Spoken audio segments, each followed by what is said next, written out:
warahmatullahi wabarakatuh. Kembali di podcast Pengadilan Agama Muara TV, podcast Bungas. Nah, sobat-sobat Bungas nih, dari kemarin-kemarin nih, saya sudah podcast bersama internal dari Pengadilan Agama Muara TV. Saya juga sempat singgung nih bahwa Pengadilan Agama Muara TV ini tidak hanya akan menghadirkan narasumber atau informan dari internal Pengadilan Agama Muara TV. Oh, sebelum itu saya belum. Tapi kayaknya sobat-sobat Bungas ini sudah nggak asing lagi dengan saya, karena setiap podcast bersama saya, host, nama saya Asla Evastia, saya PPPN Pengadilan Agama Muara TV. Nah, pada kesempatan hari ini, di hari yang cerah ini, bertepatan dengan bulan Ramadan, saya juga sering nih, tadi sempat saya bilang bahwa Muara TV ini bukan hanya internal nih, tapi eksternal juga. Nah, pada kesempatan hari ini saya merasa terhormat sekali saya bisa mendampingi Bapak Ketua Pengadilan Tinggi Agama Palangkaraya pada hari ini podcast bersama kita. Dan kebetulan ini pada bingung nih, kalau sobat-sobat Bungas ini biasanya Pak sebutnya sobat-sobat Bungas, Pak. Iya. Sobat-sobat Bungas nih, kan biasanya kalau misalnya podcast itu ada panggilan-panggilan sayangnya lah buat para penikmat dari podcast Pengadilan Agama Muara TV, sobat-sobat Bungas. Jadi nanti kalau Bapak seringnya mau nyapa-nyapa sobat-sobat Bungas, silahkan Pak, dengan senang hati kayak gitu. Sebelum itu pada hari ini nih, saya sangat terhormat sekali bisa mendampingi Bapak Ketua Pengadilan Tinggi Agama Palangkaraya sebagai host podcast pada hari ini. Sebelum itu kayaknya kalau kata orang, kalau yang nggak kenal nggak sayang kan. Jadi saya perkenalkan dulu nama Bapak Ketua Pengadilan Tinggi Agama Palangkaraya pada hari ini, yaitu nama lengkap beliau Dr. Haji Lutfi SHMH. Beliau ini kelahiran Tuban 8 Juli 1958. Masih muda. Masih muda, saya sih sangat energik. Jadi pada hari ini kita akan santai-santai aja bicara sama Bapak. Mohon izin ya Pak. Karena podcast sebelumnya juga saya selalu izin dulu nih Pak. Wah, izin ya Pak. Saya bawanya santai. Nah, dari sebelum itu ini nggak asik nih kalau saya nih nggak kasih tahu nih riwayat dari jabatan Pak KPTA. Nah, sebelumnya waktu menjadi hakim di Pengadilan Agama Sorong, Iya. Itu tahun 1990. 1990, saya belum lahir lagi. Terus beliau ini setelah hakim tinggi, terus ke wakil ketua juga di Pengadilan Agama Sorong. Terus kayaknya kalau saya baca riwayat Bapak ini sudah berkeliling di bagian Indonesia Wilayah Timur. Terus pernah jadi ketua Pengadilan Agama Fakfak di daerah Indonesia bagian Timur juga. Terus hakim tinggi pertama yaitu Pengadilan Tinggi Agama Jayapura. Iya. Itu jauh sekali Pak.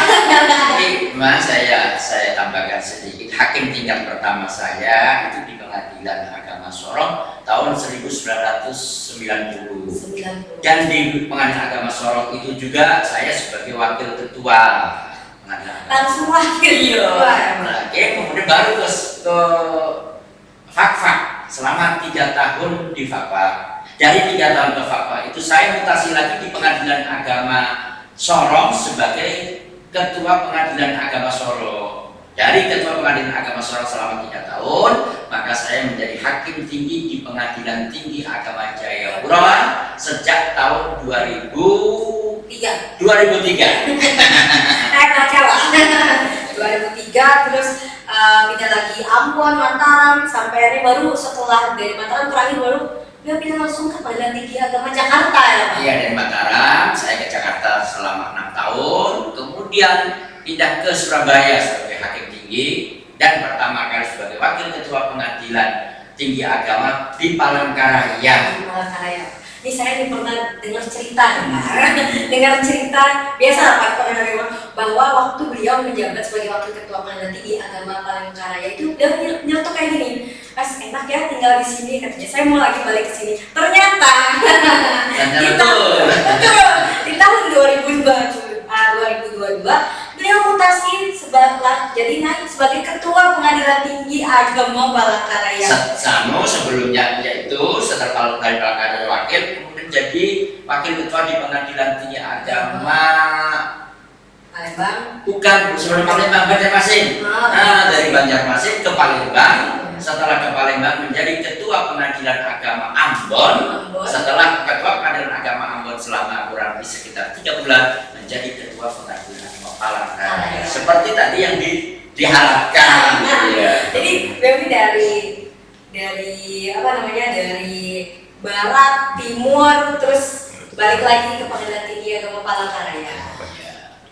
Nah, pada kesempatan hari ini, pada podcast hari ini kita langsung ke intinya ya Pak. Pada kesempatan ini, belum diceritain nih kenapa tiba-tiba Pak KPTA tiba-tiba datang sini. Nah, datang Pengadilan Agama Mote. Nah, kebetulan Pak KPTA ini datang ke sini itu untuk mendampingi Pengadilan Agama Muara Tewe dalam menyongsong menuju WBK 2023. Nah, pada kesempatan ini juga kita akan bersama-sama nih dengan Pak KPTA berbagi tentang apa sih itu WBK, terus JET itu sendiri, terus gimana sih strategi membangun JET ini. Jadi pada kesempatan pada hari ini itu bukan hanya kita memberikan informasi, karena kalau Muara Tewe ini dua Pak yurisdiksinya, Kabupaten Barito Utara dan juga Kabupaten Murung Raya. Jadi ada dua wilayah yang di apa namanya jurisdiksinya Pengadilan Agama Muara Tewe. Jadi kabupaten sebelah, kabupaten tetangga, Kabupaten Murung Raya itu juga kalau bersidang terkait perkara-perkara peradilan agama itu di Pengadilan Agama Muara Tewe. Jadi ini karena kita sudah batas ini ya Pak, tidak ada lagi mengetahui wilayah batas daerah. Kita juga dari podcast ini kita bisa memberikan informasi kepada seluruh masyarakat atau stakeholder yang ada di Indonesia, maupun mungkin nanti bisa jadi diperbarui ada teks bahasa Inggris ya dong yang taraf internasional yang seperti diharapkan oleh Pak Dirjen Pengadilan gitu kan, bahwa tidak hanya untuk Indonesia itu sendiri tapi untuk internasional kayak gitu. Nah, kita langsung aja nih ke intinya nih. Bagaimana sih Pak yang dimaksud dengan JET, WBK dan WBM? Siapa tahu nanti masyarakat Muara Tewe atau masyarakat Murung Raya masih awam nih, karena saya tahu di pengadilan di daerah Kabupaten Barito Utara sendiri dan Murung Raya itu masih sedikit pengetahuan tentang JET itu apa gitu. Jadi perlu saya sampaikan sebelum saya memberikan penjelasan kaitannya dengan zona integritas WBK dan WBM, maka perlu saya sampaikan juga bahwa di Pengadilan Agama Muara Tewe adalah merupakan salah satu pengadilan yang diusulkan oleh Pengadilan Tinggi Agama Palangkaraya untuk mendapatkan WBK.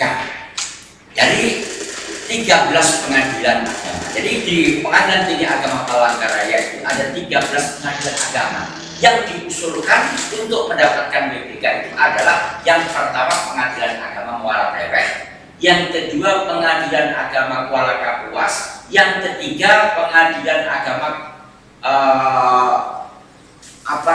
yang jauh Kuala Lumpur.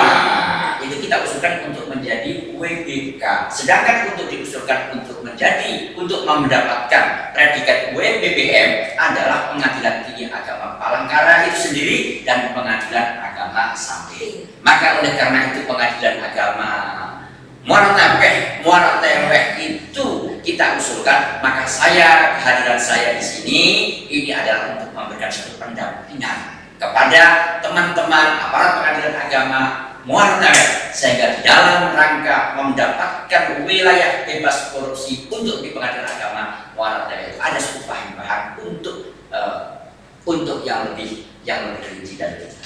Nah, di situ maka perlu kita sampaikan bahwa zona integritas itu adalah suatu predikat yang diberikan kepada satuan kerja pemerintahan yang mana pemimpin dan aparatnya itu berkomitmen, ya, aparat beserta pimpinannya berkomitmen untuk mewujudkan wilayah bebas korupsi dan wilayah birokrasi bersih melayani dengan melalui reformasi birokrasi. Itu pada dasarnya tentang masalah ZI. Nah, sedangkan WBK adalah suatu predikat yang diberikan kepada satuan kerja yang memenuhi sebagian besar manajemen perubahan dan sebagian area 1. Kemudian area 2 adalah penataan tata laksana. Yang ketiga, penataan sistem manajemen sumber daya manusia. Kemudian penguatan akuntabilitas kinerja, penguatan pengawasan dan pengawasan. Ini adalah WBK. Sedangkan WBBM ada satu predikat yang diberikan kepada satuan kerja yang memenuhi sebagian besar yang lima area tadi, yaitu manajemen perubahan, penataan tata laksana, penataan sistem manajemen sumber daya manusia, penguatan akuntabilitas kinerja, dan penguatan pengawasan, serta kalau untuk BBM itu harus ada yang satu lagi yang namanya peningkatan kualitas pelayanan publik. Nah, yang pada intinya WBK adalah untuk agar kita itu wilayah bebas korupsi, kolusi dan nepotisme. Sedangkan untuk WBBM itu lengkap, di samping yang 5 tadi adalah peningkatan kualitas pelayanan publik. Ya. Jadi setiap WBBM itu harus pasti WBK. WBK belum tentu dia WBBM, tapi kalau WBM harus WBK dulu. Dan WBK itu belum tentu WBBM, tapi WBK itu harus sudah melalui zona integritas. Jadi zona integritas itu ya Pak, kalau misalnya walaupun dia sebagai predikat, tapi itu sebenarnya adalah komitmen kita sebagai masyarakat ya Pak, sebenarnya sebagai masyarakat untuk memberikan bahwa beginilah yang harus kita berikan untuk memberikan manfaat untuk orang lain. Yang pada dasarnya adalah komitmen pimpinan dan komitmen produk dan aparatnya berkomitmen untuk mewujudkan bebas korupsi dan nepotisme dan memberikan satu pelayanan yang prima kepada masyarakat pencari keadilan, karena pengadilan agama ini adalah suatu pengadilan yang dimana pengadilan itu dalam rangka menegakkan hukum dan keadilan sesuai dengan kompetensi absolutnya. Jadi bahwa JI memang pada dasarnya itu adalah bentuk yang predikat, dari WBK juga predikat, tapi sebenarnya dalam pelaksanaan sehari-hari tidak hanya untuk mencegah dari bebas korupsi saja, tapi semua kinerja yang dilaksanakan oleh pimpinan dan aparatur itu memang memberikan pelayanan dan manfaat untuk masyarakat itu sendiri ya Pak. Iya. Itulah berikan untuk salah satu ya Pak, pemacu untuk memberikan bahwa kita itu adalah manusia untuk memanusiakan manusia. Seperti saya mungkin bikinnya kayak gitu, karena harapan kita ya Pak, bahwa ini adalah sebagai dasar kita untuk menjadi manusia yang baik, ya kan? Apalagi kita sebagai pengadilan agama yang notabene ya bilang pengadilan agama berarti sangat spiritualnya sangat bagus ya Pak. Tapi kita harus sesuai dengan ajaran-ajaran Islam kayak gitu, bahwa bahwa akhlak itu pertama, bahwa memberikan manfaat itu kata orang tuh ini. Ada saya dengar Pak, kalau ingin bahagia dalam waktu 1 bulan maka menikahlah. Ketika dia ingin bahagia 1 tahun maka mewarislah. Tapi ketika ingin bahagia seumur hidup maka memberikan manfaat untuk orang lain. Kayak gitu. Itu juga salah satu harapan dari adanya zona integritas dan WBK. Karena kata Nabi Muhammad SAW, khairun nas anfa'uhum linnas. Sebaik-baik manusia adalah orang yang bisa memberikan manfaat kepada orang lain.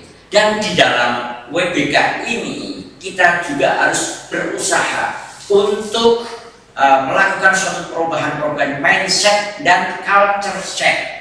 Yang pada umumnya dulu itu aparat pemerintah itu yang pengennya dilayani. Sekarang tidak demikian lagi. Kita adalah sebagai aparat yang memberikan pelayanan kepada masyarakat, Jadi merubah dari yang tadinya dilayani menjadi melayani masyarakat, sehingga perubahan mindset dan perubahan culture itu yang diutamakan juga. Nah, dari tadi kita jelaskan tentang JNI, WBK. Nah, pada saat ini banyak nih Pak, mungkin bukan hanya pengadilan saja, tapi mungkin satker-satker di luar dari Mahkamah Agung itu sendiri pasti saat ini sedang membangun zona integritas, karena pada berlomba-lomba kan untuk memberikan pelayanan juga kepada masyarakat. Gimana nih Pak strategi itu membangun JNI khususnya WBK? Karena kan Pengadilan Agama Muara TW saat ini menyusun untuk memperoleh predikat WBK. Jadi memang ini adalah merupakan program pemerintah dan juga program daripada Mahkamah Agung Republik Indonesia, di mana Mahkamah Agung Republik Indonesia yang terdiri dari beberapa satker-satker, baik yang ada di dalam eselon 1, eselon 2, maupun di pengadilan tingkat pertama, tingkat banding. Pengadilan tingkat pertama dan tingkat banding di lingkungan Mahkamah Agung yang ikut JNI ini adalah dari pengadilan negeri, pengadilan tinggi ada, kemudian pada pengadilan negeri ada, dan pengadilan tata usaha negara, pengadilan tinggi agama, pengadilan agama, pengadilan tata usaha negara, dan pengadilan militer. Ini sekarang bersama-sama dengan pengadilan agama dalam rangka ingin mewujudkan wilayah bebas korupsi dan wilayah birokrasi bersih dan melayani. Nah, strateginya apa? Ini ada satu strategi. Strategi pertama ini harus ada komitmen daripada pimpinan. Komitmen pimpinan untuk mewujudkan wilayah bebas korupsi bersama-sama dengan aparat yang ada di dalamnya. Ada komitmen dulu. Nah, setelah komitmen, yang kedua yang dilakukan adalah memberikan kemudahan pelayanan dengan fasilitas yang lebih baik, dengan menggunakan hospitality yang disebut dengan S5, yaitu senyum, salam, sapa, sopan, dan santun. Ini adalah strategi yang kedua. Strategi yang ketiga adalah memberikan program yang lebih dekat kepada masyarakat. Jadi Pengadilan Agama Muara TW harus membuat suatu program-program, di mana program-program daripada Pengadilan Agama Masyarakat kepada Pengadilan Agama Muara TW itu yang lebih dekat dan mengena kepada kebutuhan masyarakat, yakni di dalam rangka memberikan pelayanan yang baik dan prima kepada masyarakat dan keadilan. Kemudian juga strateginya apa yang dilaksanakan itu harus ada monitoring dan evaluasi dalam rangka peningkatan perbaikan pelayanan tersebut. Dan juga adalah strategi adalah apa yang dilakukan harus dilengkapi dengan manajemen media, dalam arti bahwa apa yang sudah dilaksanakan harus bisa disebarkan kepada masyarakat pada umumnya, baik dengan menggunakan YouTube, dengan menggunakan WA, Instagram, dan lain-lain sebagainya. Itu strategi untuk mendapatkan WBK. Ya. Jadi sebenarnya dari yang dijelaskan Bapak itu sebenarnya simple, cuman yang paling penting adalah komitmen. Dan juga berkesinambungan ya Pak. Bukan hanya bagi para pimpinan, tapi seluruh aparatur sampai ke seluruh masyarakat atau pihak para pencari keadilan itu sendiri ya Pak. Jadi strategi-strateginya tadi mungkin nanti yang melihat podcast pada hari ini dicatat mungkin 1 apa gitu kan, 2 apa gitu kan. Nanti bisa nih dijadikan sebagai dasar mungkin nanti di satker-satker lainnya, dan mungkin ada yang ingin membangun ini bisa kita pakai nih. Pertama komitmen, 2 melayani, 3 ya, dan juga penyampaian tentang penggunaan media yang maksimal dalam memperkenalkan bahwa satker atau pengadilan agama khususnya Pengadilan Muara TW ini dalam kita menyongsong wilayah bebas korupsi. Dan masyarakat pada umumnya supaya tahu, maka oleh karena itulah dengan menggunakan media apa tadi? Media ada Instagram, media sosial seperti itu. Sebab dunia sekarang adalah sudah dunia global. Terus nih Pak, selain tadi strategi, gimana sih Pak komponen apa saja yang dibangun oleh instansi dalam pembangunan zona integritas menuju WBK? Apa sih? Iya, jadi komponen itu ada 2 komponen yang komponen besar yang perlu diperhatikan dengan secara seksama, yaitu komponen pengungkit dan komponen hasil. Komponen pengungkit ini terdiri dari tadi manajemen perubahan. Yang 6 tadi Ya, ada satu manajemen perubahan itu bagaimana caranya kita itu untuk dapat berkomitmen untuk merubah mindset kita dan culture set kita, melakukan perbuatan dan yang lebih baik lagi, sehingga antara after dan before itu dapat dilihat. Oh, ternyata before-nya demikian, after-nya itu harus lebih baik.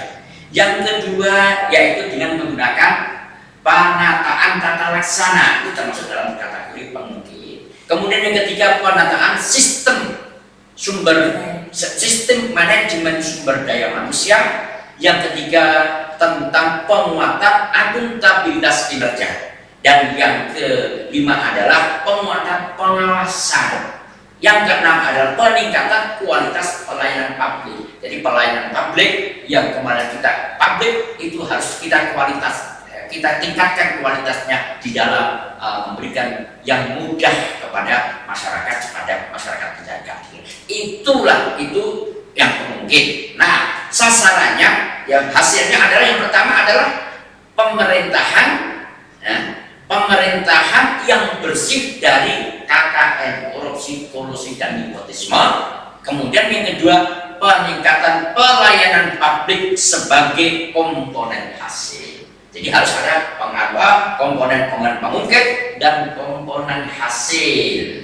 Jadi tidak hanya prosesnya, tapi hasilnya yang diperlukan untuk dalam apa sih yang harus dibangun dalam instansi tersebut untuk menuju dari pembangunan zona integritas itu sendiri ya Pak. Yeah. Terus bagaimana Pak dari hal-hal tersebut, bagaimana tingkat keberhasilan pembangunan zona integritas itu dapat diukur?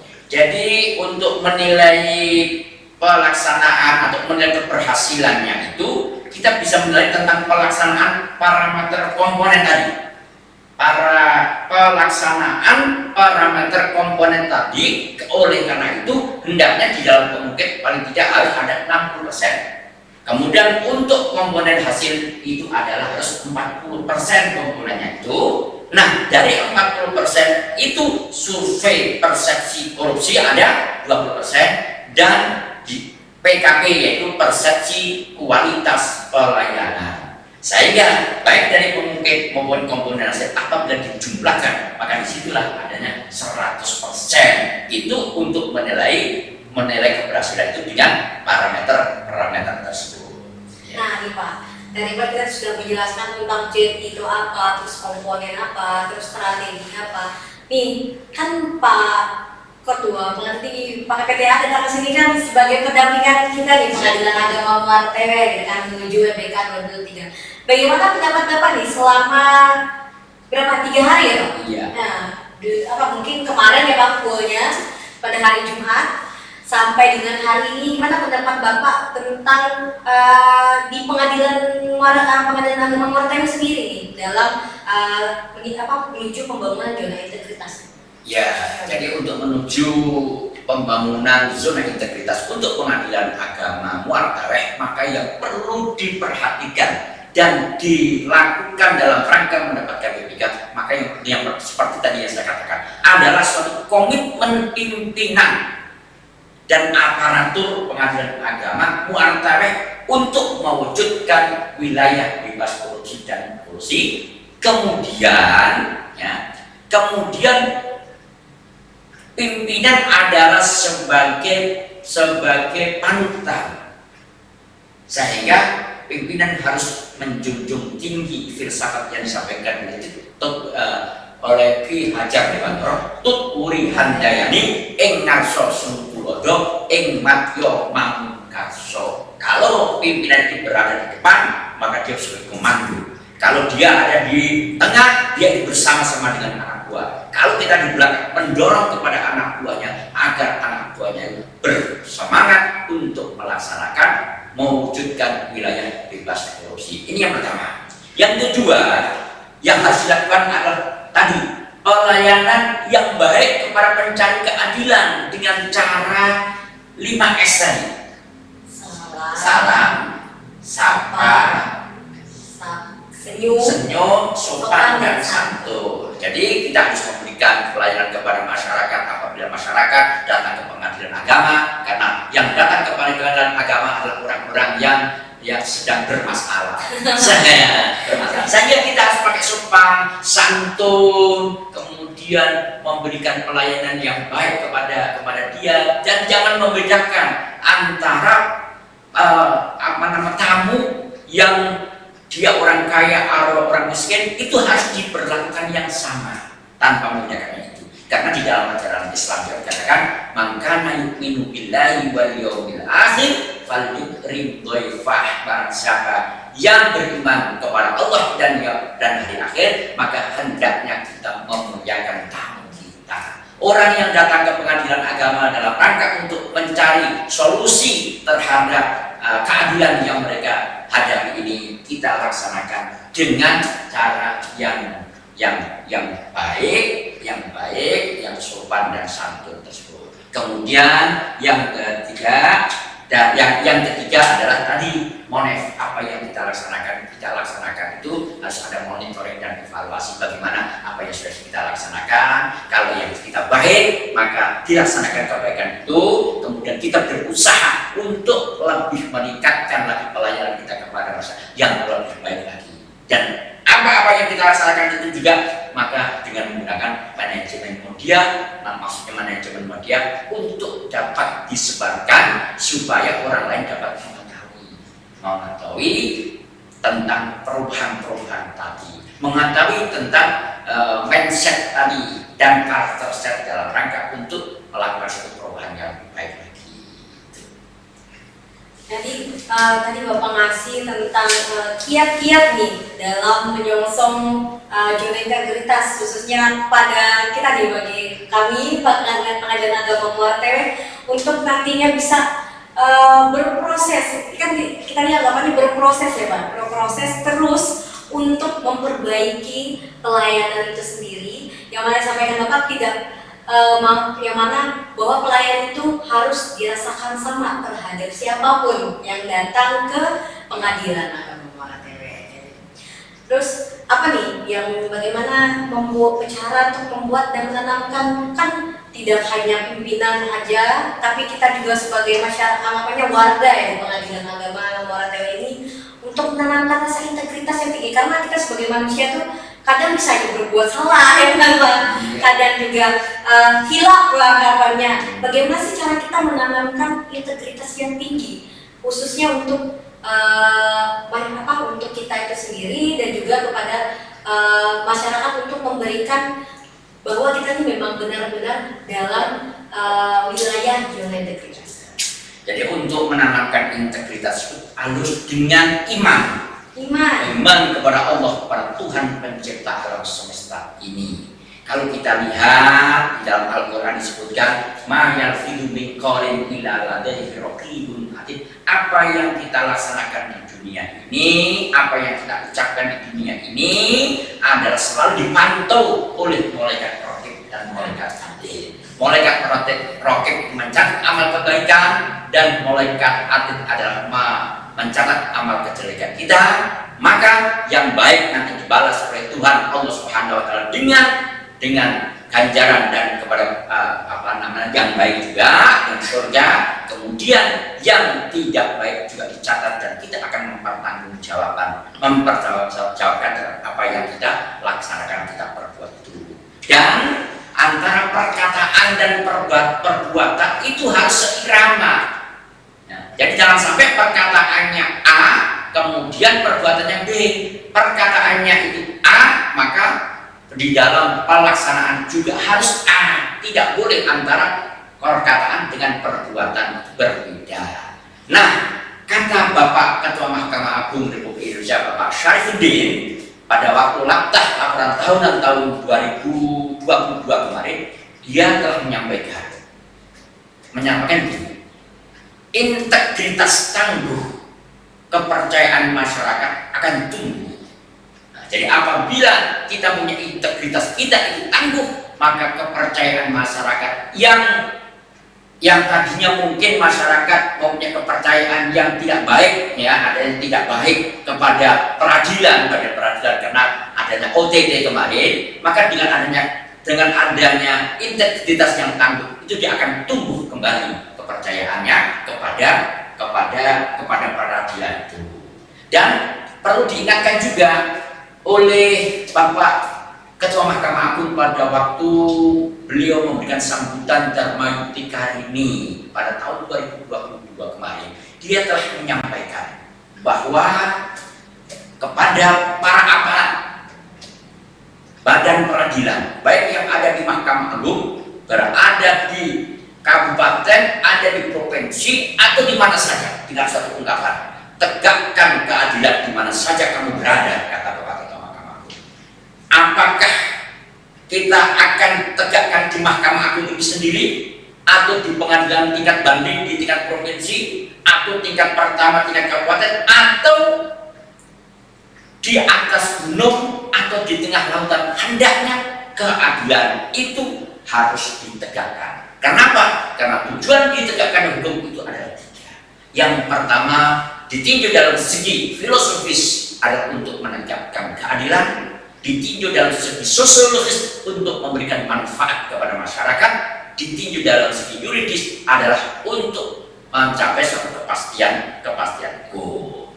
Nah, sehingga dengan demikian, sekali lagi bahwa integritas di samping ditanamkan kepada diri aparat masing-masing adalah juga diterapkan, dilaksanakan oleh pimpinan sebagai suri tauladan kepada anak buahnya.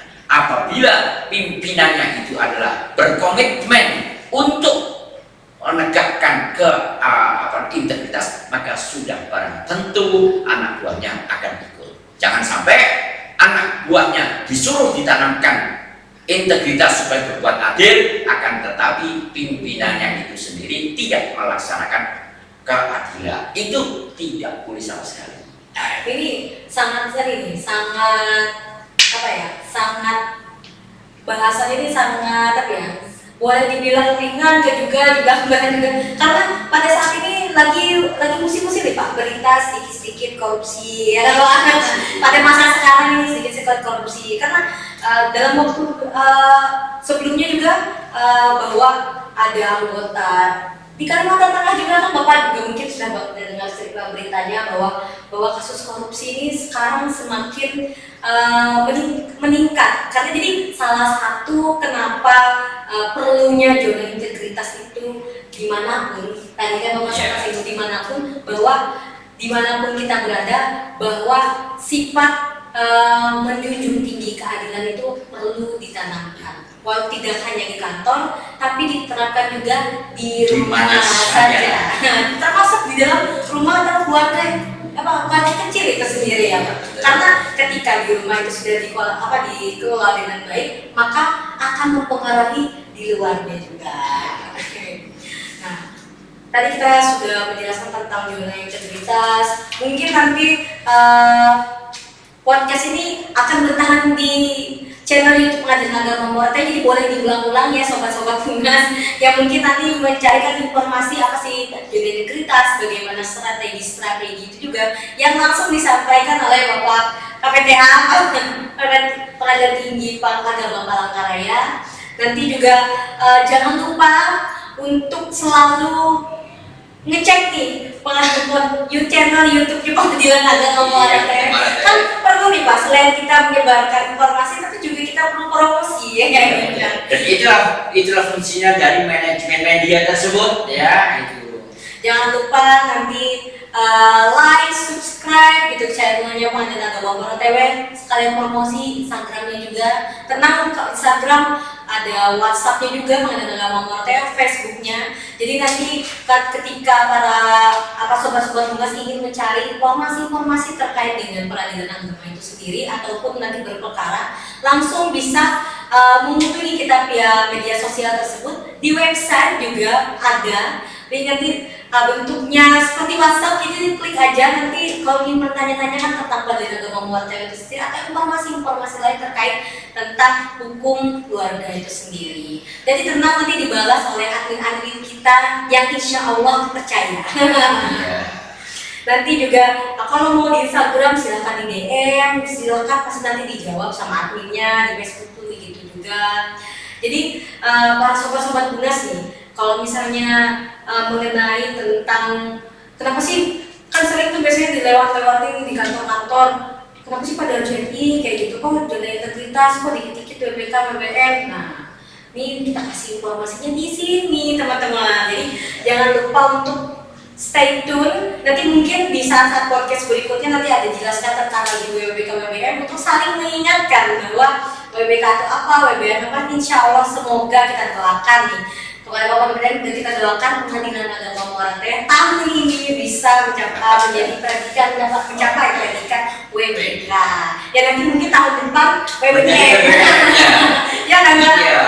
Maka oleh karena itu saya Ketua Pengadilan Tinggi Agama Palangkaraya mendukung terhadap Pengadilan Agama Muara Tewe yang sekarang ini melaksanakan zona integritas menuju WBBM, menuju WBK untuk tahun 2023 ini dengan penuh kebersamaan dan percaya diri. Nah, oleh karena itu Pengadilan Agama Muara Tewe Bunas, bersih, unggul, dan anti suap. Sekian dan terima kasih. Wabillahi taufiq wal hidayah. Wassalamualaikum warahmatullahi wabarakatuh. Dadah, sama-sama.